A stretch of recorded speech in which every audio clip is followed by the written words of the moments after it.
दृष्टि आईएएस के audio article programme में एक बार फिर से आपका स्वागत है। मेरा नाम है सपना कुशवाहा। आज का हमारा आर्टिकल महात्मा ज्योतिबा फुले से संबंधित है। यह आर्टिकल यूपीएससी प्रीलिम्स और मुख्य परीक्षा पाठ्यक्रम विशेष रूप से सामाजिक सांस्कृतिक सुधार आंदोलनों के लिए महत्वपूर्ण है। यह आर्टिकल आपके उत्तर लेखन की गुणवत्ता बढ़ाने में सहायता करेगा। यह ऑडियो आर्टिकल यूपीएससी मेंस सामान्य अध्ययन प्रश्न पत्र 1 और 2 के खंड से संबंधित है। तो चलिए आर्टिकल की शुरुआत करते हैं।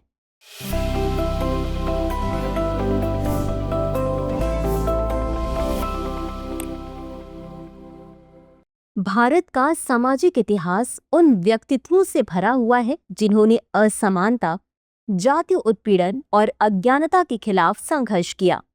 ऐसे ही एक विलक्षण समाज सुधारक थे ज्योतिराव गोविंदराव फुले, जिन्हें महात्मा फुले के नाम से जाना जाता है।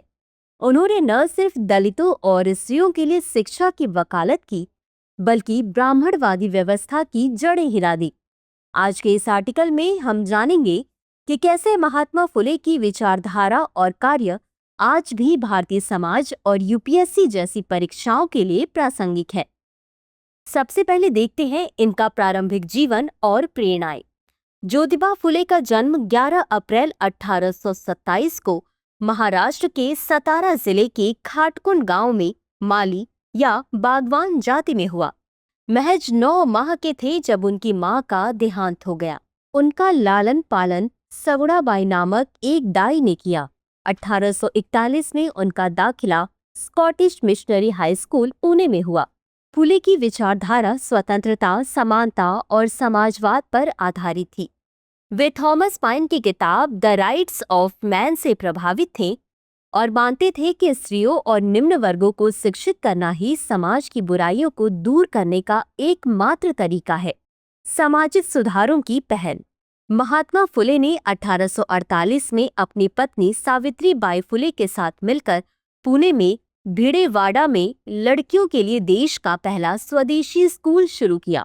इसके बाद शूद्रों और अतिशूद्रों के लिए कई अन्य स्कूल भी खोले। इन कदमों से उस समय के कुछ राष्ट्रवादियों जैसे बाल गंगाधर तिलक ने विरोध जताया। फुले ने विधवा पुनर्विवाह का समर्थन किया और विधवा मुंडन जैसी अमानवीय प्रथा के विरोध में 1864 में विधवाओं के लिए आश्रम खोला। उन्होंने नवजात कन्या शिशुओं के संरक्षण हेतु केंद्र स्थापित किए। सामाजिक समानता के लिए उन्होंने अपने घर के बाहर सभी जातियों के लिए स्नानागार बनाया और सामूहिक भोजन की शुरुआत की। महात्मा ज्योतिबा फुले को 19वीं सदी का प्रमुख समाज सेवक माना जाता है। उन्होंने भारतीय समाज में फैली अनेक कुरीतियों को दूर करने के लिए सतत संघर्ष किया। आजीवन वे आस्तिक बने रहे, लेकिन मूर्ति पूजा का विरोध किया। सत्यशोधक समाज और लेखन कार्य। फुले ने अपने अनुयायियों के साथ मिलकर वर्ष 1873 में सत्यशोधक समाज का गठन किया, जिसका अर्थ था सत्य के साधक, ताकि महाराष्ट्र में निम्न वर्गों को समान सामाजिक और आर्थिक लाभ प्राप्त हो सके। इसका उद्देश्य ब्राह्मणवादी व्यवस्था के बीच पुरोहितों की अनिवार्यता समाप्त करना और पिछड़ों में शिक्षा और एकजुटता को बढ़ावा देना था। सत्यशोधक समाज को छत्रपति शाहू महाराज ने भी समर्थन दिया। ज्योतिबा फुले ने गुलामगिरी सहित 16 पुस्तकें लिखी, जिससे दलित जनता के सामाजिक जागरण में योगदान मिला। दीनबंधु साप्ताहिक अखबार ने सत्यशोधक समाज के लिए एक आउटलेट के रूप में कार्य किया।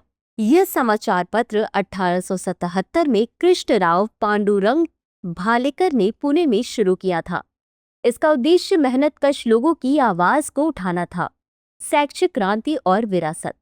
1883 में ब्रिटिश सरकार के हंटर कमीशन के समक्ष ज्योतिबा फुले ने शिक्षा के लोकतंत्रीकरण की मांग रखी। उन्होंने ग्रामीण क्षेत्रों में समावेशी शिक्षा व्यवस्था की वकालत की, जिसमें जीवनोपयोगी विषय शामिल थे।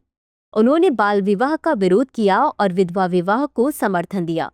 धार्मिक कुरीतियों को तोड़ते हुए उन्होंने बिना पुरोहित विवाह संस्कार की शुरुआत की, जिसे बाद में कानूनी मान्यता मिली।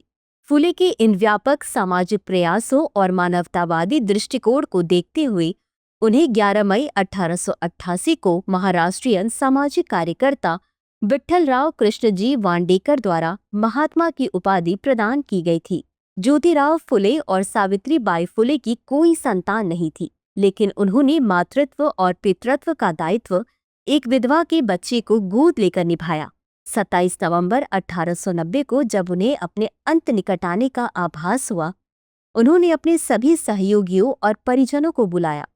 एक शांत लेकिन भावुक वातावरण में उन्होंने कहा, अब मेरे जीवन का समय पूरा हो चुका है।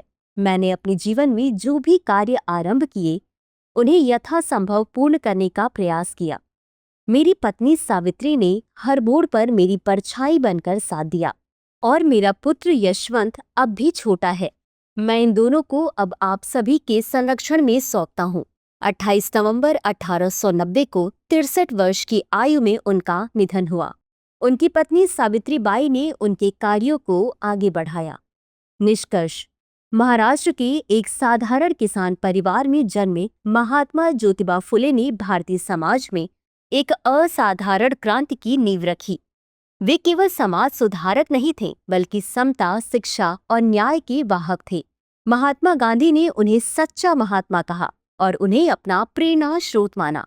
वहीं बाबा साहेब भीमराव अंबेडकर न केवल उनके सामाजिक दर्शन से प्रभावित थे, बल्कि उन्होंने भगवान बुद्ध और संत कबीर के साथ महात्मा फुले को अपना तीसरा गुरु माना। ज्योतिबा फुले का योगदान किसी एक कालखंड तक सीमित नहीं रहा।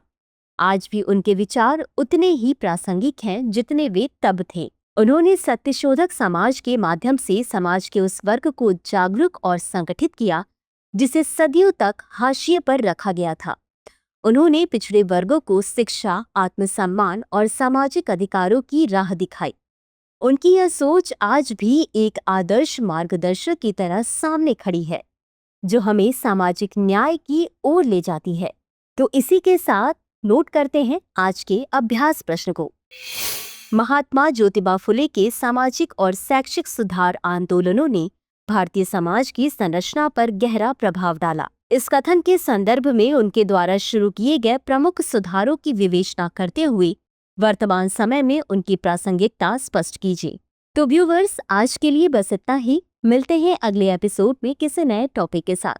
तब तक के लिए धन्यवाद।